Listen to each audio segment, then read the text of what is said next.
opposite direction as the rest of her teammates.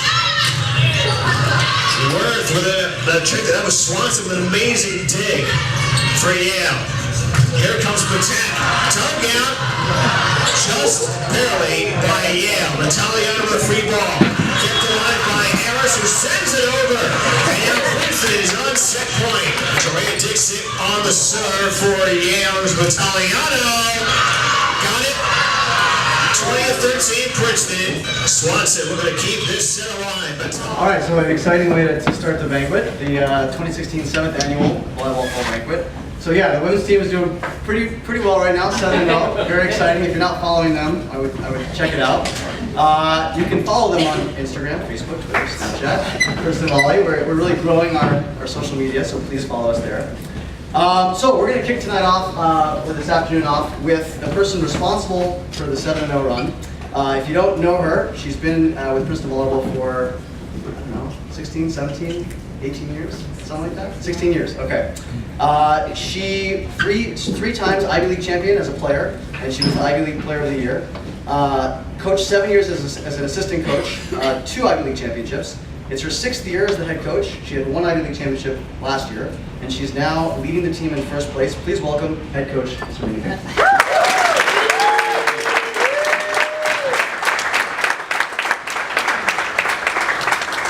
Thank you. Excuse me. Thank you very much. I want to give a hand to Sam for putting this whole thing together. I haven't even really looked at anything, but I wanted to introduce a few people who are really, really important to us. We always talk about the team around the team, and honestly, we couldn't do what we do without all the people who help us every day. I'll just introduce a few. We've got Molly McEnroe and her family here with us today.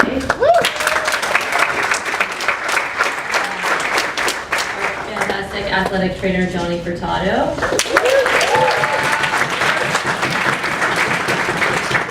If you guys hear the national anthem before the game, that's sung by beautiful Jenna Venturi. And Tyler has been immensely helpful this year. He's my first assistant coach. We got that position last year. It was awesome. And he's been nothing but great with us. So. And lovely Desma Colburn, who is such a rock star, brings so much energy to games and practice, and also does a bunch of video stuff for us. If you guys follow us on Instagram, she's doing all those videos, which is really cool.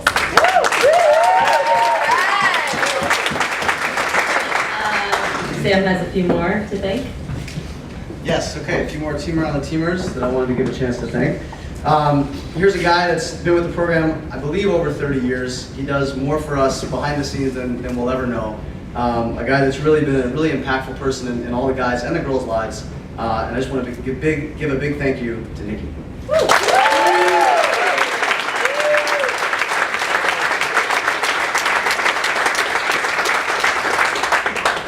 Another important team around the teamer that's going to be transitioning in his role at the university, but still going to be a fellow to us. He's helped us tremendously with the Maverick program, and that is Sean Maxwell.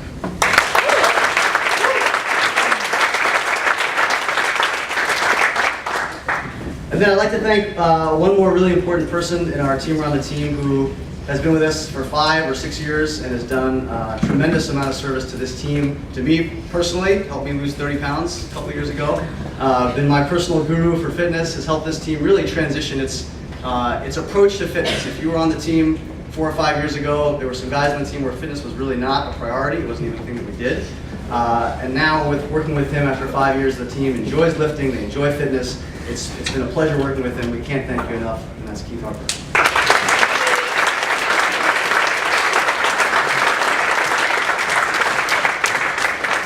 So we don't have time for it now, but Keith, we have some gear for you and some photo collage and some gifts and stuff. So make sure you check us before you leave. Right? Thanks again, Keith. Okay, next up we are going to turn to women's volleyball. Okay, and we are going to ask some women's volleyball players to come up and speak. We would like Kara, Brittany, and Lauren to please come up and speak.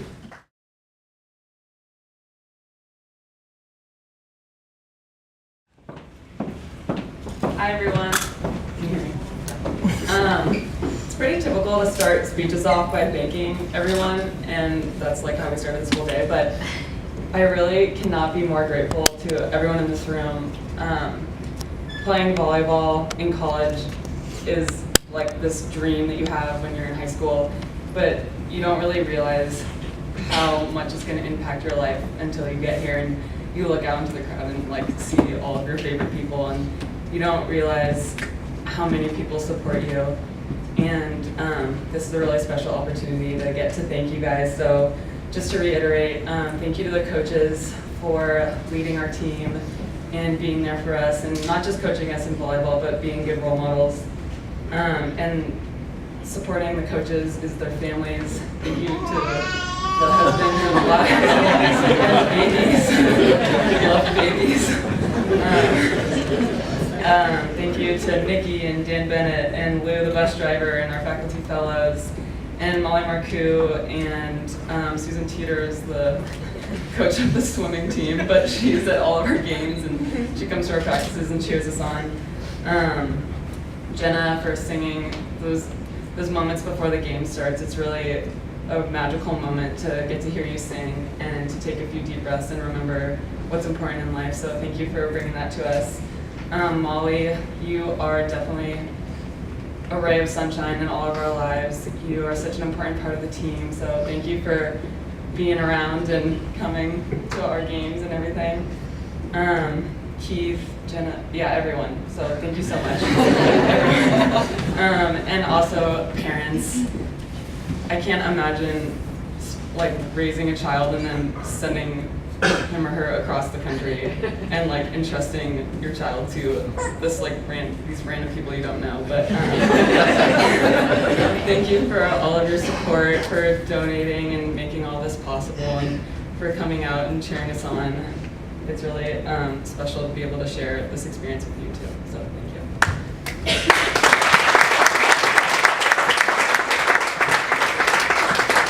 I just want to talk a little bit just about the teams and just the dynamic that we have, and basically all the undergrads in this room, we are more than just a volleyball team. We are family here, and I feel like I really felt that moving here from San Diego my freshman year. It's a really hard transition to go so far away and not be with my family and go into somewhere that's really academically challenging. I didn't know how I was going to handle it, and basically when I stepped here on campus with my team during preseason, I felt at home, like having that sense of community and that support system that you really need as a freshman, and just like adjusting to this lifestyle here.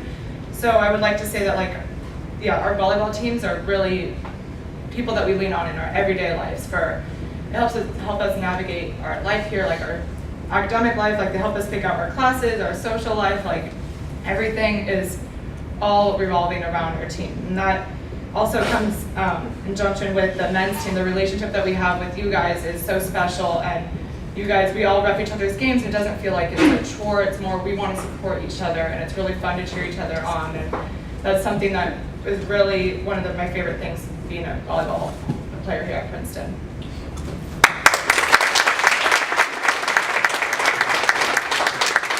Okay, so just to go off of that with the men's team, we really have a unique and special relationship with them that I don't think exists in any other program in the entire country.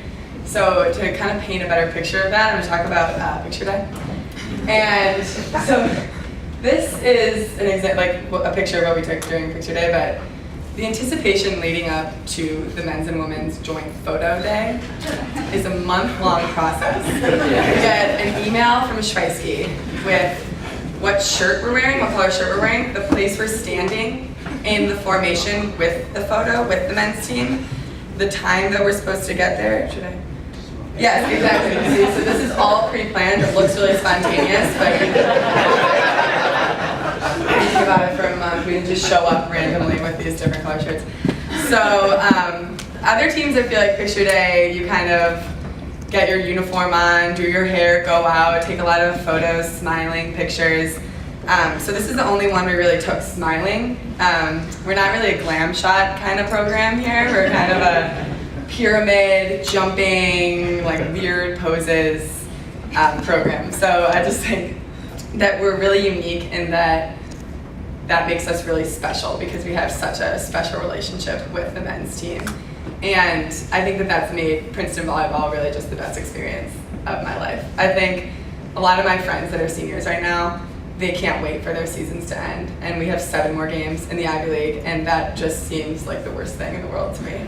But I think that that's also, there's a testament to thinking about how we're really never going to be not a part of the Princeton volleyball family. So it's ending very soon for us as seniors, but it's really never going to end.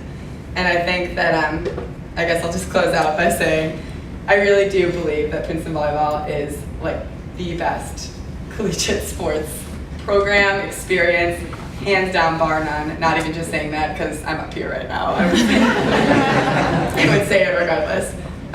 So thank you guys for coming and supporting and being awesome. All right, so Kara's our new recruiting coordinator. Pretty good. She took the words out of my mouth. I'll say in my office I have 8 photos in the 8 years I've been here of the joint picture, and it's probably the thing that I'm just most proud about, and it really has to do with the best. Well, no, not the picture. I've already planned the next 2 years. I am proud about that. But what I meant was the family connection, the synergy, as we call it. But really, he's not here today, but Glenn Nelson is the guy that I think deserves all the credit. For 30 years, what we were able to build on and add to, he started. So he coached both programs for 30 years. We have some alums here today that are going to speak to that. But that's what makes this. It's not that this happened in the last 2 or 3 years. It's that it's a 40-year juggernaut of a program, of this joint family program. So it's definitely very special.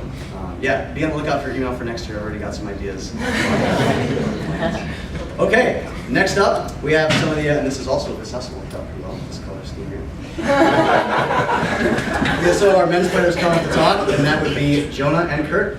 Come on up.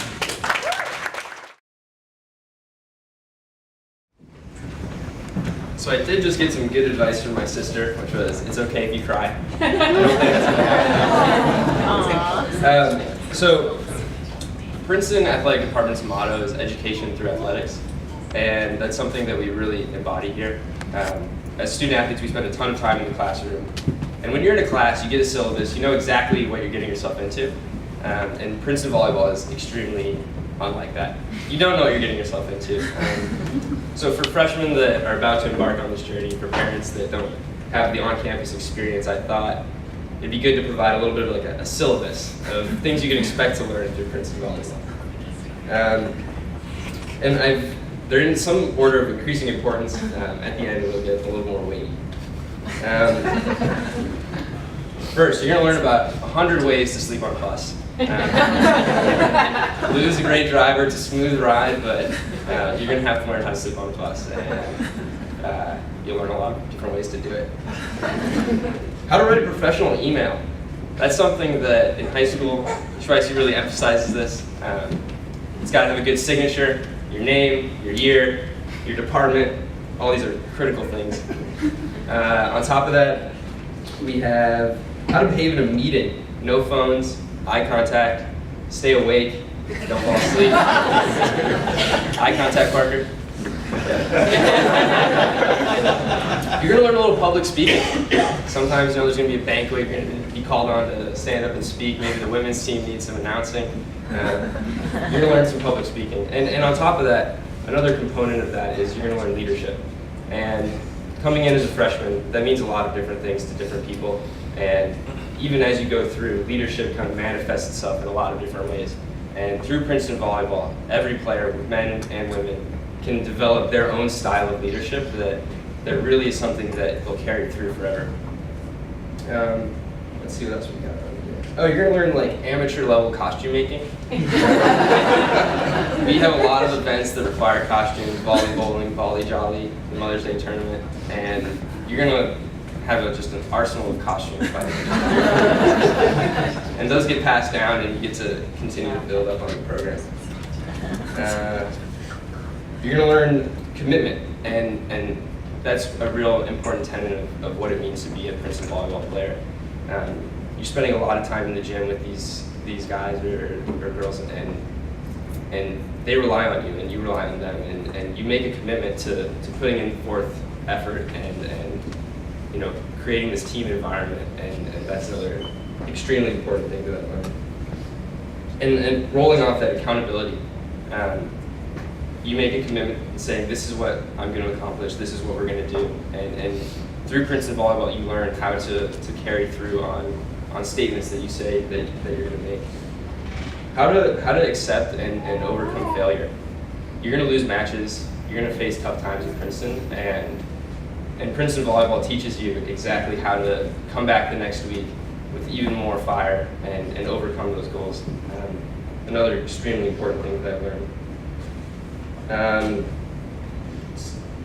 I think the most important Princeton volleyball component is the family component that's been touched on before, and that's really an important thing that I've learned as well, is about how do you be a member of a family and sort of play your role and appreciate all of the roles that others play around you. Everything that we do has many people behind it. You know, many behind saying, you know, we support you, we appreciate you, and those things matter. And finally, humility. That's another really important thing that we emphasize at Princeton Volleyball. Respect your opponent. You know, sometimes we do things that maybe other programs wouldn't do. We clean stadiums, we work each other's matches, but those things, like looking back 10 years from now, when I look back, those are the memories that are going to mean the most to me. And the most important thing that you're going to learn is you're going to learn the best menu items at Chili's. There's a lot of different schools that thought about that, but you're going to be exposed to sort of the most prominent opinions.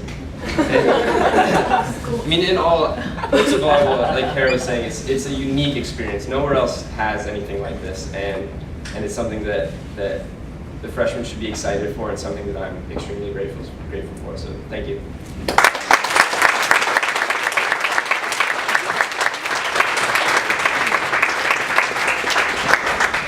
Jonah said there's a lot of schools of thought at Chili's. There's not. It's chicken crispers. That's the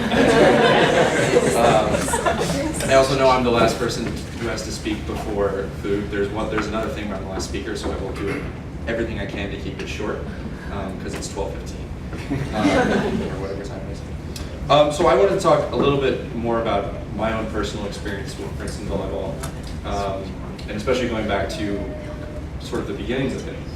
When I was a junior in high school, I didn't think I was going to play in college. I was pretty much not set against it, but didn't really think of it as an option until my club coaches just told me, you might as well throw some lines out and see what happens. And I thought, well, if I'm going to go somewhere, I want to go somewhere where I'm going to be doing good academics, and that's what's important. So ended up that I came here for a visit. I was here for 5 days on my recruiting trip, which I'm sure my hosts loved. And as my Thursday night to Monday afternoon was how long I was here. And as I came home from that, as my dad pointed out to me last year, you could tell that when I came back, it was as if the clouds had parted, and I knew where I was going to be. And I was lucky enough to get here through the volleyball team, and that meant so much to me. But you know, to me, it was about Princeton. It wasn't what it was going to be academically. It's not that I've lost that, but I have been struck so much about how much the volleyball team has meant to me in so many ways. There's what the girls were saying about how close the two teams are, but there's really just a lot about how close we are as a team. And I think I really want to talk about what Jonah said about discipline, about stadium cleanups, and about morning lifts, and about quantities. And those are the parts that are terrible when you do them, but they're also the best thing. They're also sometimes the best things to remember. I kind of feel bad that the freshmen will never know what a stadium cleanup is like, because it's something when you look back. Because it's terrible when you do it, but when you look back and you're leaving and you realize you've cleaned the entirety of the football stadium by yourself, it's a pretty nice feeling. And there's so many ways in that the lessons that we've taken from volleyball, and especially a lot of the lessons that Jonah was talking about, have shaped how we've been as people overall. It's really, sometimes it's hard in September and October when we're not going to be playing games until January, February, to come in and work really hard. And I have the same thought now with, it's really hard when I have a thesis due in April and I'm working on it in October. But that's what I'm doing.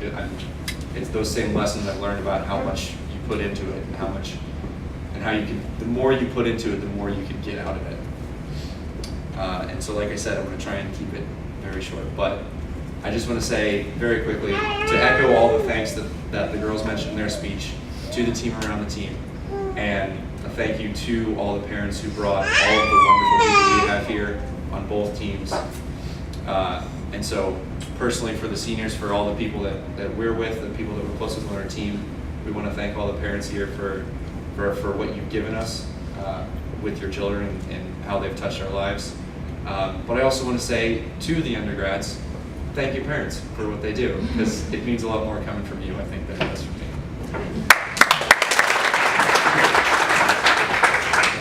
So if you guys want, we can reinstitute the stadium cleanups. I really enjoy them. Fundraising's been going well, so we're able to not do those anymore, but we're happy to throw them back on. Just to continue on the theme of family, I want to check in with my family. We're going to eat soon, so if you want to get the food ready and do all that, Mom? Okay. Thanks, appreciate it. Speaking of which, if you didn't get your shirt, my mom and sister were wearing the shirt. It's outside. You can help yourself to shirt at the break. Okay, what's next? All right, next, we're going to play a little video that I put together, and then we're going to have some food.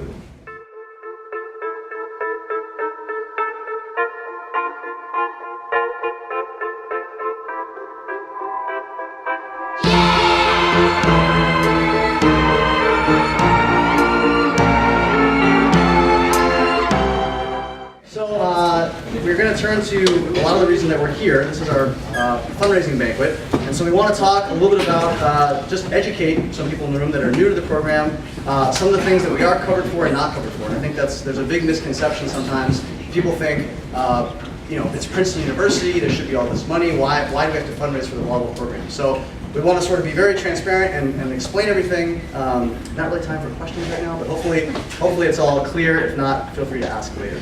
So what's covered? What does the university pay for? They pay for the full-time salaries, which just got augmented with Tyler's position. So myself, Sabrina, and Tyler are paid for by the university. That's fantastic.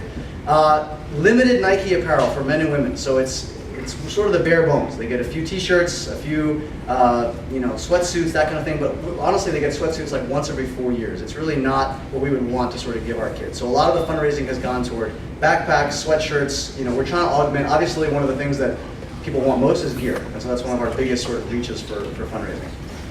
Essential program elements for the women's team. The men are not funded. But the women's team, essential program elements. And so what is that? When they travel, pays for the bus, the hotels, the food, the officials, etc. But that is a very limited sort of picture of what is actually funded. So what's not covered? Why do we have to fundraise? That's what we want to sort of detail out today. So women's assistant coach stipend. Desma's in that position right now. She's been doing a great job. It's not the $15,000 a year that we raise for that doesn't go straight into her pocket, right? It goes unfortunately into the university, and there's, I don't even know, taxes and this and that. So she recoups a portion of that. But that's something we'd like to augment in her position and possibly in the men's team, possibly other positions in the future. Women's assistant coach recruiting, travel, and lodging costs. So Tyler got added on. His salary is taken care of, which is fantastic. But the biggest part of his role is recruiting. And so obviously Sabrina was on maternity leave, but even moving forward, Tyler's big job in the spring is travel, and recruit. That's about $15,000 a year. That's not covered. We argued that it should be covered, but they came back and said, we gave you an assistant coach, be quiet, be happy about it. So that's a big thing to raise money for, obviously. Okay. Out of region women's travel and accommodation. So if the women travel within the Ivy League region, that's covered. But San Francisco, for example, a couple years ago they went to West Virginia. Anything outside of that region, everything, the flights, the hotels, the food, all it needs to be covered. So San Francisco was roughly around $30,000. We had to specifically fundraise for that. We would love to have some money in the bank, where if the girls wanted to go to California next year or something like that, they would have some money for that. Other things, in the spring, the women's travel and the meals, about $3,000 not covered. Official visits, up to $5,000. We don't do a lot for our official visits, probably because we don't have as much. If we had more money, we'd have more kids come in on official visits. Chocolate milk, Gatorade, there's all these things that you would think are standard that you be paid for that we have to fundraise for. And then the equipment, the video equipment, volumetrics, the service we pay for, data volley software, hard drive, camera, TiVo, etc. Beautiful picture of Sabrina and I with the TiVo camera there. Actually, we were talking about upgrading that. Possibly, Corey and I were talking about an idea maybe with an iPad, maybe getting some more updated. But then again, it's not going to come free. So just some things and some different items. If you want to donate and you don't have the capacity to donate for one of these big items, there's a lot of little items that we'd love to have people donate for. And sometimes you don't want to give just to the general fund. You want to give, I'd like this to go for the chocolate milk. I'd like this to go, I know the class of 2014, they want to donate, they want to do a Chili's meal from the guys, but they were passionate about Chili's. So if you have a passion, if you're going to be an alum or something, or you're a parent, you want to give to a certain thing, please let us know. Okay? On the men's side, it's all non-funded, right? So the operating costs is team travel, meals, officials, our EIB membership, recruiting. Last year we spent about $90,000. That has to all come from fundraising. Hawaii Invitational, so we're going to Hawaii this year, estimated at about $50,000. That's going to be a big expense. But the big idea with the men's volleyball program, because we don't have the funding from the university, was to start this Morgan McKinsey endowment. And so we started that about 7 or 8 years ago when I got here. It's up to $315,000 a year right now, which is fantastic. It's lumped into Princeton's $22 or $23 billion endowment. So we get a 5% return on that every year, which is fantastic. So about $15,000 a year kicks in, and that kind of starts our engine going. So the idea for the men, if we can kind of keep our head above water and sort of then keep pumping money into this endowment to grow it over time is our goal. We had talked, that's okay, it's okay, Lila. Lila wants to donate already, I like it. I like it. We had brought up the possibility of a women's endowment, and certainly if there's folks that want to be passionate about that and do that, we can do that. $50,000 is the threshold for an endowment to kick back returns, but you could start an endowment for $5,000 or $10,000 as much as you wanted. As soon as it gets to 50, that's when it sort of lumps in and gets the 5% return. Sort of forward thinking about more, why else would you want to have some money in our back pockets to raise? The foreign trip. So the women went to Brazil, I think it was 2007 or 8. And then both teams went to Nicaragua 2 years ago, and now we're up again. The NCAA lets you go on a foreign trip once every 4 years. And so our next trip is coming up in 2 years, and we're looking possibly to go back to Nicaragua, Italy, Argentina. The world is our oyster if we have the money, right? If we don't have the money, then maybe we'll go to upstate New York and that'll be the trip. So, just to look at some real numbers to give you a sense. Last year the women raised $69,000, $972. They spent about $40,000 which left them, Sabrina's very prudent with her money, left them with about a $27,000 surplus, which is fantastic. And as Paul, who's not here, always says, the more you eat, the hungrier you get. And so the more things that we buy for the guys and the girls, the more we realize, oh, we'd like to give them more gear, take them on nicer trips. The guys are slowly moving away from 4 to a room to 3 to a room to maybe soon 2 to a room. That would be our goal. We're getting closer. And so that's a real thing for the women also. The more money they have in the bank account, it's easier to get a foreign trip approved if you have $100,000 in the bank. So we're up a little bit last year, but certainly we want to try to increase on that. Last year, the men's picture, not quite as beautiful as the women's picture, raised $63,000 and spent $88,000, leaving us with a deficit of $25,000. The good news is we actually raised probably $130,000 total, because about $70,000 or so went into the endowment, which grew the endowment to $315,000. We had some endowment kicked out. We're okay. We're right about here. We're doggy paddling. We're going to be okay. But obviously, we're trying to keep growing that endowment as we sort of build things on. In the upper right-hand corner, just again to be clear about where your money goes if you want to donate, there's 4 different accounts, and we try not to make it confusing, but it is an option to give to different accounts. You can give to the joint friends account. That's both men's and women's volleyball. Maybe you have a daughter who dates a guy on the team, or you have a guy on the team who dates a daughter. Maybe you're just really into the whole family thing, and you want to give to both programs. We're happy to take that money and then use it as we see fit for the 2 programs. The women's friends account, if you want it directly to benefit the women's program, women's friends account. The men's friends account, same thing. Want to benefit the men, put it there. Then there's the men's endowment that we talked about. So 4 different ways that you can give to Princeton Volleyball. TAG. So we've been doing this banquet 7 or 8 years now, and it's been our big pitch to parents and alums. A few years back, I think it was 2 or 3 years ago, they started TAG, Tiger Athletics Give Day, and that was really focused on the alumni. And so that was fantastic. We had a $50,000 matching grant last year. We were able to match it. It was the big. We had a little off-the-record chug challenge, which was really fun. And we had a lot of alums participate. Did you guys participate? I don't remember if you guys were involved. No, we'll have to get you involved this time. So that was fantastic as well. So that's sort of the next opportunity. If you didn't give today, or you didn't give as much as you might want to, or you want to give more, another opportunity, November 29th, that's a big competition. The athletic department has somewhere between $150,000 $170,000 in challenge funds that volleyball can be eligible to win. So you can win by numbers raised, and I think last year we raised $100,000 or so, and that helped us win about $7,000 in challenge funds, or just number of participants. So if you donate $20, you become a participant, and we had, I think, 230 or so. We lost in golf by 2, which was really frustrating. But we had two votes. So that's an opportunity for that as well, okay? All right, so that's kind of the overall scope there. We did get this year, which was pretty fantastic. And so if you look at some of this, it's sort of generic, but it gives you a sense of how much people are giving, which is pretty exciting. We had at the float serve level, I came up with these, by the way, kind of cheesy. 5 Tiger families gave that. At the jump serve level, we had 5 Tiger families. At the setter level, we had 3 Tiger families. At the libero level, we had 8 Tiger families give. At the spiker level, 2 Tiger families. The digger level, 3 Tiger families. The Dillon level, that's pretty big, Dillon, 2 Tiger families gave. And then at the all EIVA, all Ivy League level, we had 2 Tiger families give. So for the grand total, and if you look at the last several years, we've been upward trending from 2010 up to 2015. We got close this year, pretty nice, $89,000 were raised. So let's clap it up.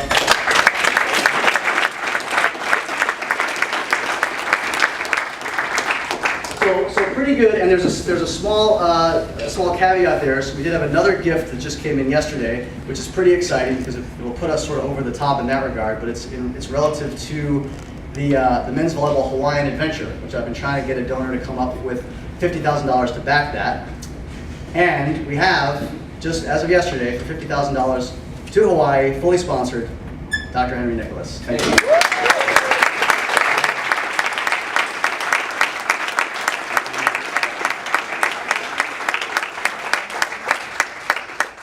And the exciting thing about this is it's not just going to go for the men's volleyball trip to Hawaii. We're going to use it as the tag matching grant. So that $50,000 is going to be put out on tag day to try to energize the alums, to try to get them to come back with that $50,000 to match that. So really exciting stuff on the fundraising front, but certainly more to go. So sorry there was no alcohol today to get your checkbooks out, but if you'd like to give more, we're always welcoming your gifts.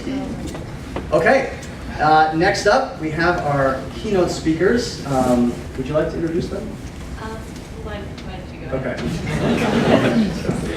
Okay, we have our 2 keynote speakers, Jason Liljeström and Lauren Liljeström, class of 04 and 05. Okay. Jason was a 4-year starter, setter here, and a 3-year team captain. He was the 2-time recipient of the Morgan McKinsey Men's Volleyball Award for Outstanding Achievement in Sportsmanship in 03 and 04. That's pretty impressive to win that award twice. Got a BA from Princeton, politics major, cum laude. JD from UC Hastings College of Law, magna cum laude.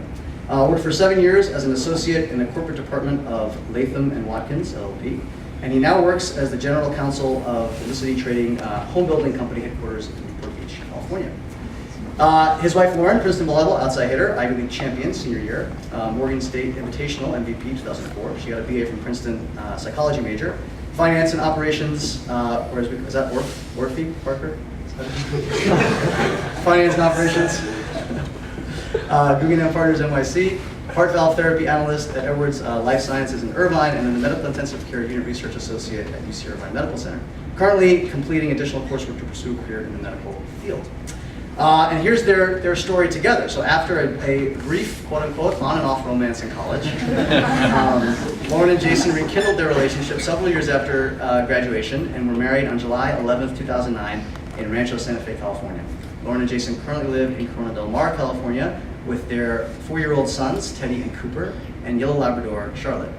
Lauren and Jason are both passionate about giving back to their community, in particular, the Big Brothers Big Sisters of Orange County, where they have each served as big mentors to a child in Orange County for the past 7 years. Jason is a former member of the board of directors of the organization. We couldn't get more family themed here. Please welcome Jason and Lauren.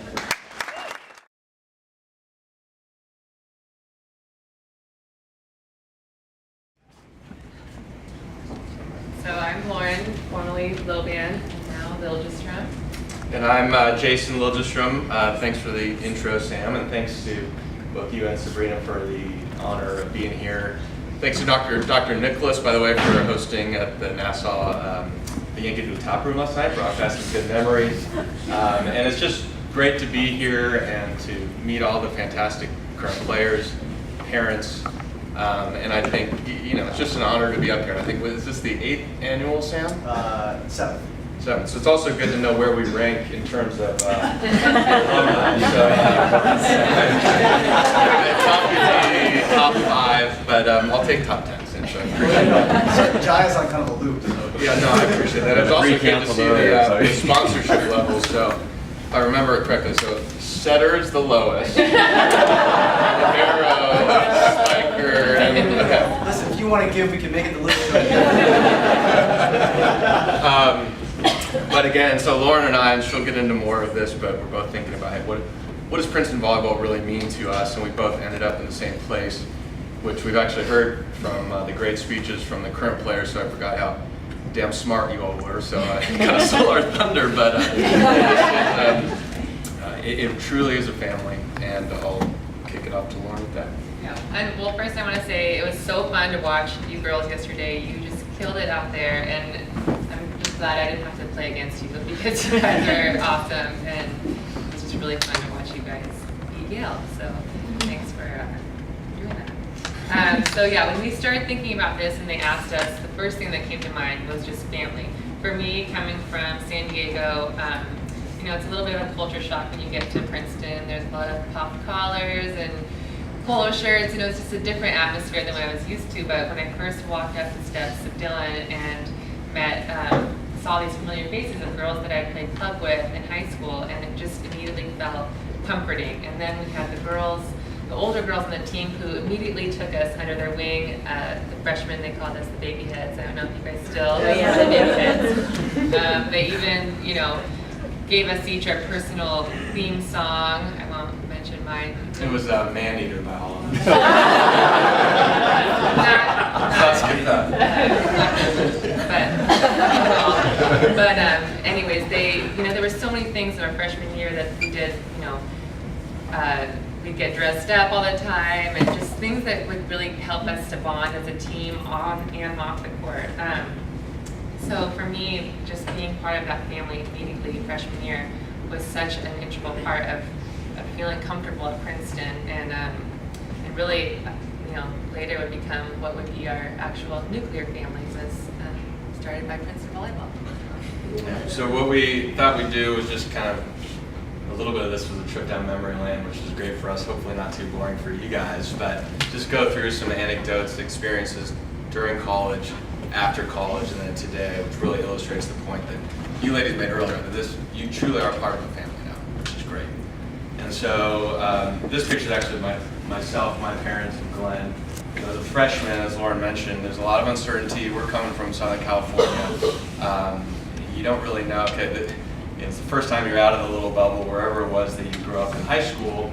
And so I remember the first day on campus, the first email I got, it may have been the first email I ever got. That was 2000, so but it was from a guy on the volleyball team and said, hey, welcome to campus. You want to go play some beach volleyball? We went in the back of charter. It was Ryan Black, and the president of charter was on the volleyball team. And I just remember it was great. A little icebreaker. Later that day, I went to my first party with these guys. Got to meet the women on the girls team, and it was one of those moments where you leave your family for the first time, but you realize, all right, everything's going to be okay. And this is, so the start of freshman year. Another great thing, and this is the reason I bring this up, is so Sarah Petrie, the author of the article at the bottom, was a women's player, and so was a writer for the Daily Princetonian, and so it was pretty cool.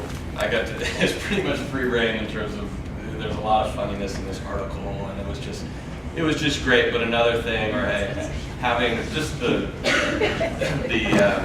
really the reach of Princeton volleyball is outside of the four corners. She was on the Prince. You get this, you get articles, and you'll notice they're only articles from my freshman year, so clearly I peaked. And then this is Coach's office. I'm sure all the current players have been in there. This is our previous coach, Glenn Nelson, but I think the office, spent a lot of time in the office before practice, after practice, was truly the home away from home. And we played darts. I looked at the dartboard last night. It doesn't look like it gets as much high frequency these days. But it was not. It was competitive, but laid back, and I think that's really two attributes that really embody Princeton volleyball. We're all competitive. We love playing volleyball, playing at a D1 level, but at the same time, you have a good perspective on life and what life holds after volleyball, and that's what the office was. And a lot of good memories in there. Sabrina included. Sabrina was a senior when I was a freshman. Going through, so this is my mom and Scott Dore's mom. She's not here, but a little jab at her with a character's comment. They were both married, still are. But in the office, and again, it was always one of those welcoming atmospheres. Families always included, always invited. And I know that my mom and certainly Scott's and every other, I'm sure all of you in the room feel like this really is an extension of the family, which is great.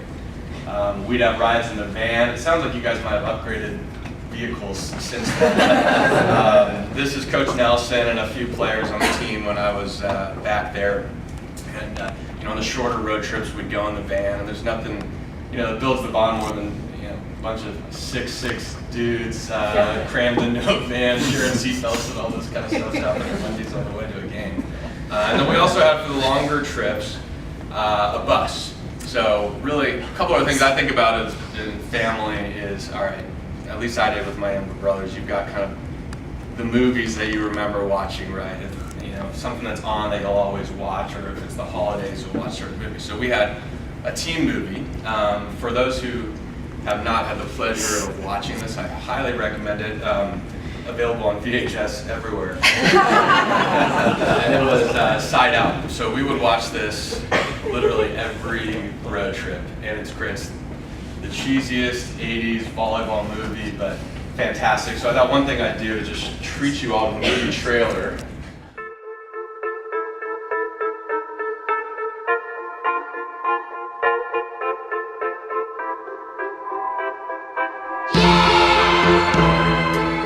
Movie. And another thing I think about with family is nicknames. I know from my brothers growing up, always had nicknames, right? And that's something that I definitely carried over in Princeton volleyball. So this guy on the left, Sean Batusik, who, in looking at him side by side, actually didn't have that much of a resemblance. His nickname, ever since he stepped foot on campus, was Zach Barnes from the movie Side Out.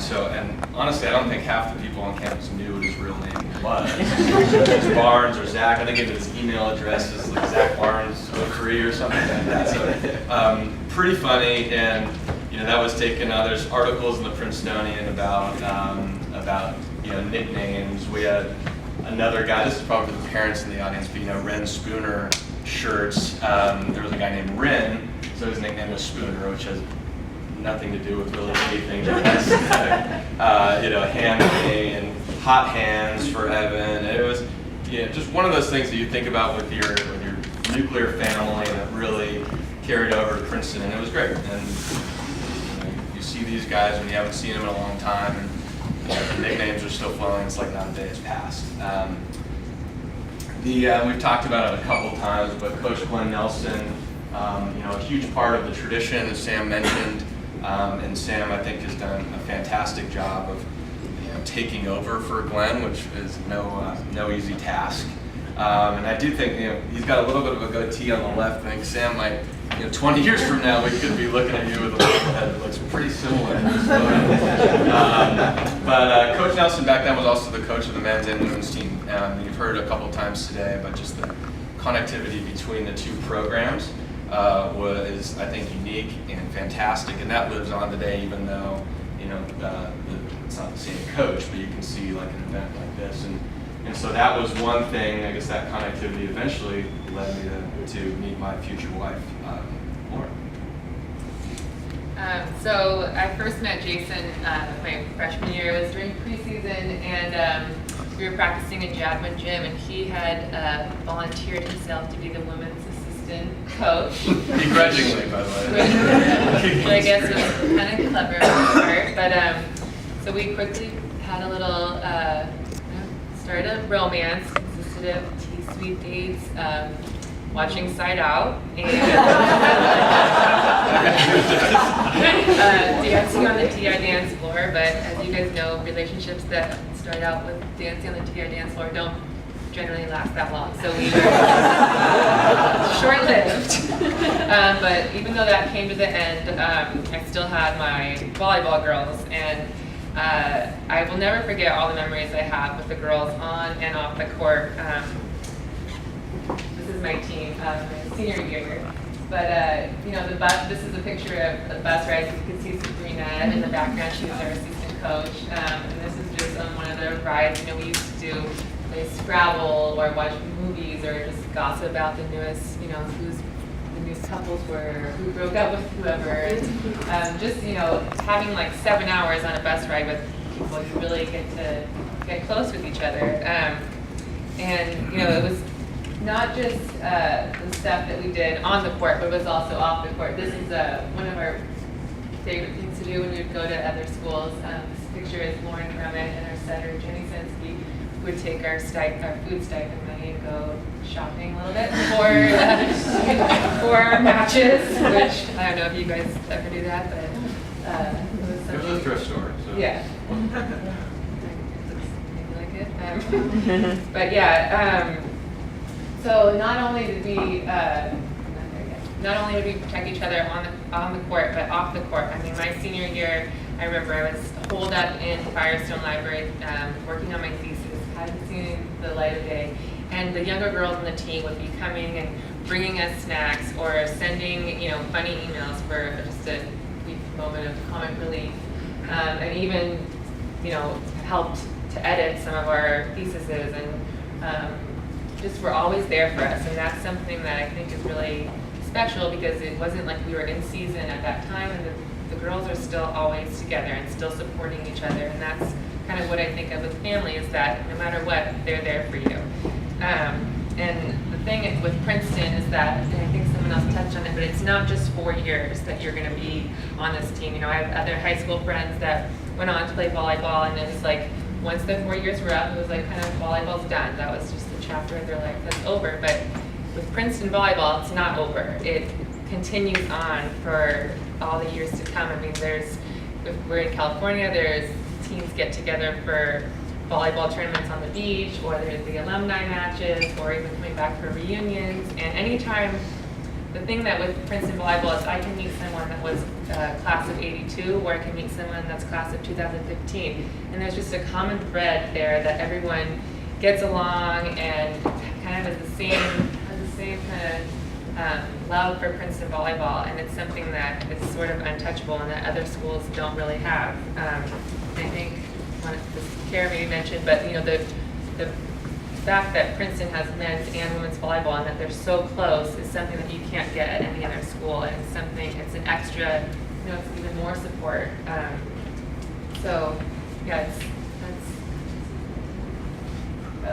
my senior year, we won an Ivy League title, which was kind of the highlight of our career. Sorry about the horrible pictures. My mom didn't do a very good job, apparently, of taking pictures, and iPhones weren't really out yet. Yeah, in our day, it was a lot harder to find pictures. Yeah. And yeah, this was Bailey Dixon's 21st birthday party at Ivy Garden.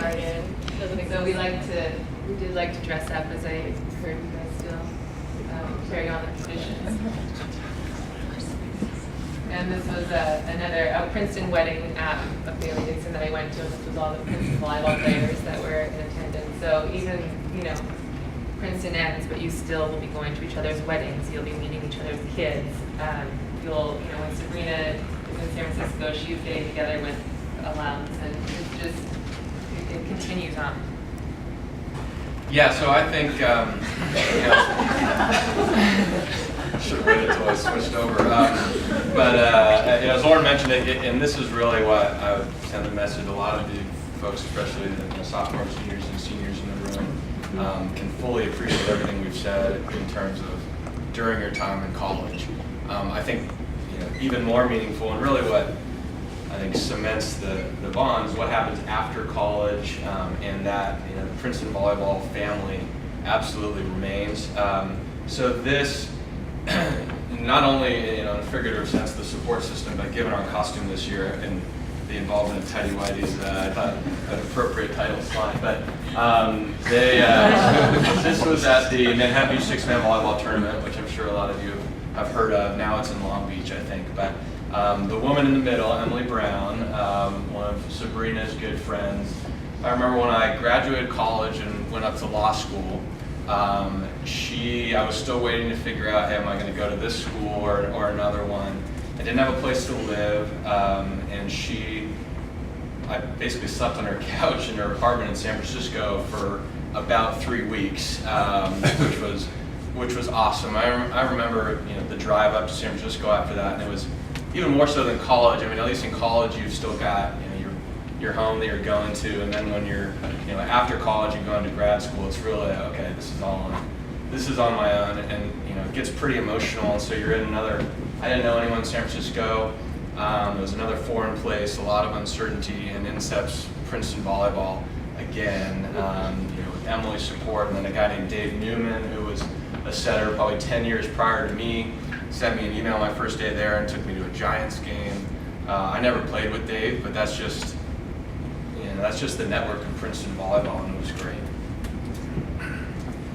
Some other photos from the sixth man. So in that previous, I should say, so it doesn't seem totally weird, we were Risky Business, if you've seen that Tom Cruise movie where he slides on in the button-down shirt and the tidy whities. We've also been the Frenchies, so that was our theme this year. There's been a bunch of other good costumes, but great, and then the girls get involved too. So this is the Rastafarian ladies. And then for me too, I think it was great, and really family in a literal sense, but I have 2 younger brothers, both of whom played volleyball here, and certainly wouldn't have if I hadn't gone here and with the support of Coach and others like Sabrina. So I got to play my senior year. My brother on the right, who was a middle blocker there, RJ, he was a freshman, so that was pretty cool. And then my youngest brother on the bottom left here, Scotty, he was a setter. But I still remember that RJ getting in a game. He wasn't a starter, but he got into a game my senior year, and I set him every freaking ball, which was great. I think he hit about 100 for the game, and he got a kill, so that was awesome. And then so I dug up these from the archives, and clearly I'm a couple inches higher than my youngest brother. A little cleaner coming out of the hands, but yeah, so he was on the right side as the setter. So we had, 12 years of, where my parents had one of their sons playing volleyball, and so that was great. So I kept coming back, and really the Princeton team has become part of the family. I mean, I think they both went to UCLA, my folks, but I think if they were sitting here, they'd tell you that they feel closest to Princeton, just having 3 kids who went there, coming back, the camaraderie, Coach Nelson, now Sam, Sabrina, Nikki, you stayed at their house several times in Laguna. It's a pretty special thing that I don't think exists at other schools. And then of course, took it to the next level when it was a chance encounter in San Francisco where Lauren and I crossed paths again and officially started. There was no on and off after that point. Yeah, so in about 2007, we ran into each other randomly in San Francisco, and I won't give you the details of our rekindling of our relationship, but it was, we were kind of immediately back together, and it was as if, 9 years hadn't passed, and we ended up getting engaged within a year and a half and married in 2009. And had a lot of Princeton volleyball players at our wedding. Sabrina was there, and Coach was there. Sorry, Sam. Okay.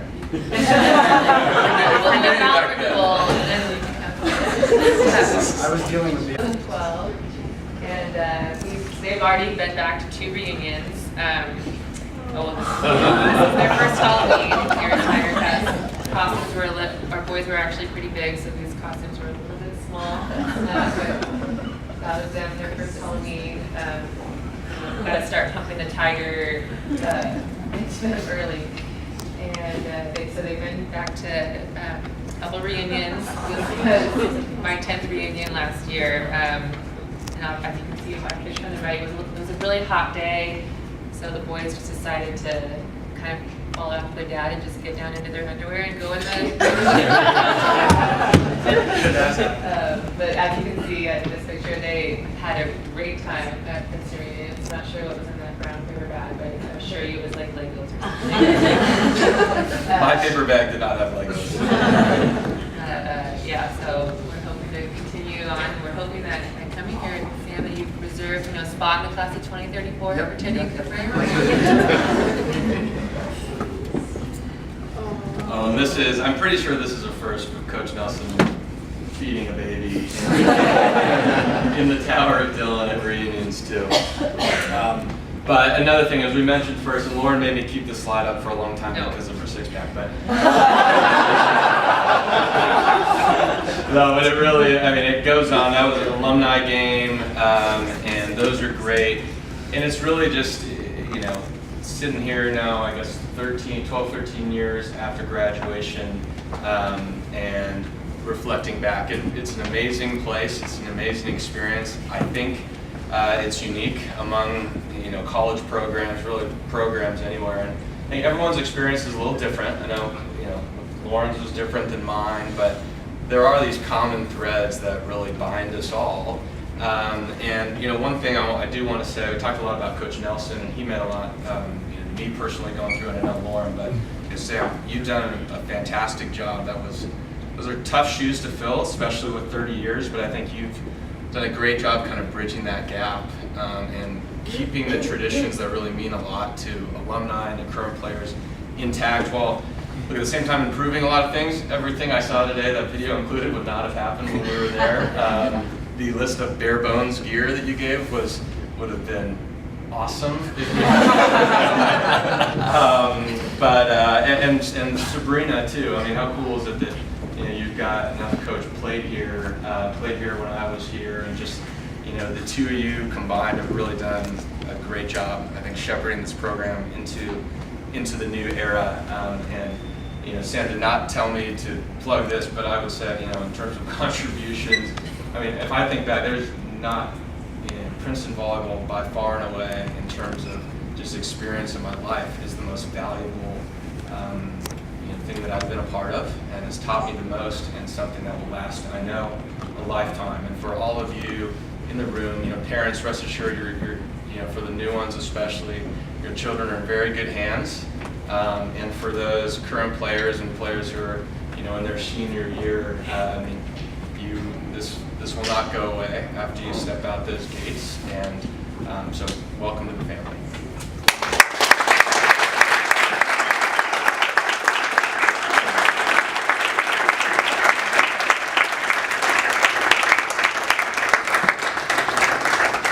Hands down, with no one else here, I can clearly say that was the best one.